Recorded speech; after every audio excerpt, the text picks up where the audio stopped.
welcome to Tauros All Access. I'm Lauren Hill, and this is Evan Epstein, and this is the Monday edition sponsored by the Minot YMCA. So our Tauros traveled to Austin, Minnesota this past weekend. We did get the weekend split. Didn't go exactly the way that we wanted it to go, though. No, but the Tauros did pick up a 3-1 victory on Friday despite getting outshot 51-29. Gavin Middendorf had the hat trick. It was a bit unconventional, the scoring. Both of them came on breakaway goals. Ian Spencer forcing the first turnover, Billy Batten the second. On the first breakaway, Middendorf took it high over the glove side of Jack Solomon. On the second breakaway, Middendorf faked high over the glove side of Solomon. That opened up the 5-hole. Middendorf slides it through the legs of Solomon, takes a 2-0 lead into the third period. The Bruins would respond on the 5-on-3. A shot through traffic found the way past Lucas Svedin, but Svedin was locked down. Other than that, 50 saves, 1 goal allowed, and Middendorf's third came with under 20 seconds on the empty netter as he would pick up the hat trick on Friday. Yeah, although the Tauros did not have the weekend that we expected in Austin, like I said, we did get to see that Gavin Middendorf hat trick on Friday, like you just mentioned, Evan, so that was super exciting. And again, with his second goal on this weekend, he acquired the Kroll's Goal of the Week.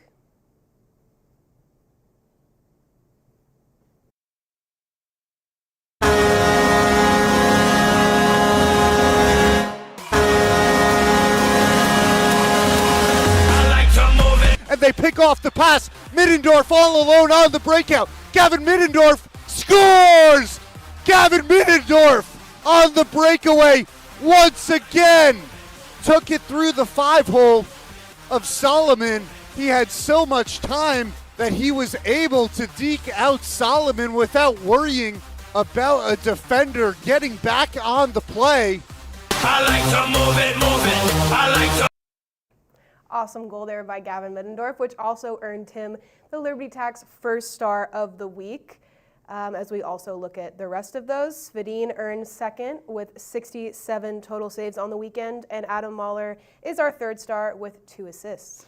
And both of Mahler's assists obviously came on Friday as those 3 players, a huge reason for that success on Friday. Gavin Middendorf has been absolutely lights out since coming to the Tauros. He's played 25 games with the Tauros, 23 goals, and 7 assists across his time here as he continues to be one of the primary reasons that the Tauros went on that long winning streak at the start of the year, and obviously a big part of the victory Friday. Yeah, he continues to be a big team player for our Tauros, but let's talk about Saturday's game. Definitely did not go the way that anybody honestly expected it to go. Our Tauros gave up 4 goals in that first period and then just weren't able to get on the board at all, and we saw a 5-0 loss to the Austin Bruins. And what happened on Saturday was the Bruins had a 2-0 lead going under 4 minutes to play in the first period, and you think a 2-goal deficit into the first intermission.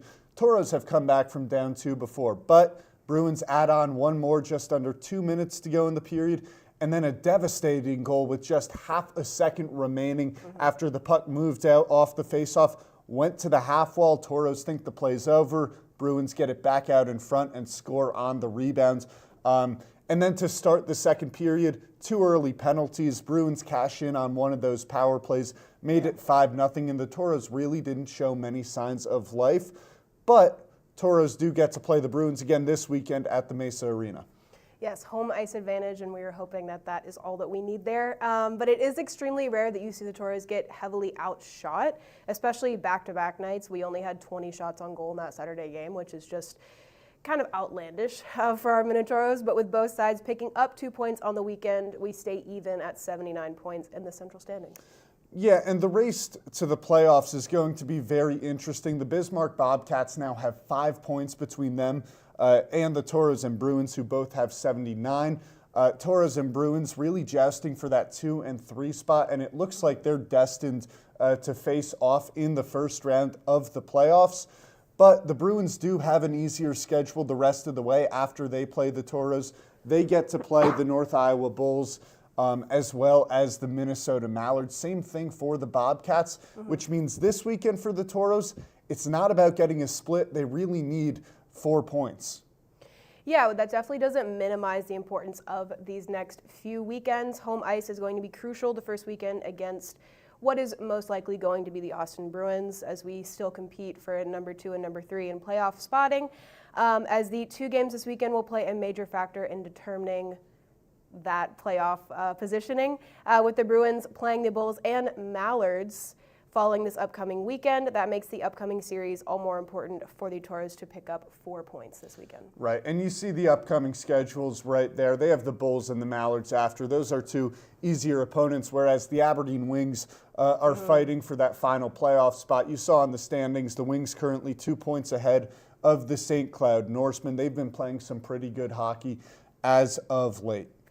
Yeah, I agree, and we don't expect to see that Bismarck team giving up any easy wins in that last series at the end of the year. But other than that, that'll do it for today's episode of Tauros All Access.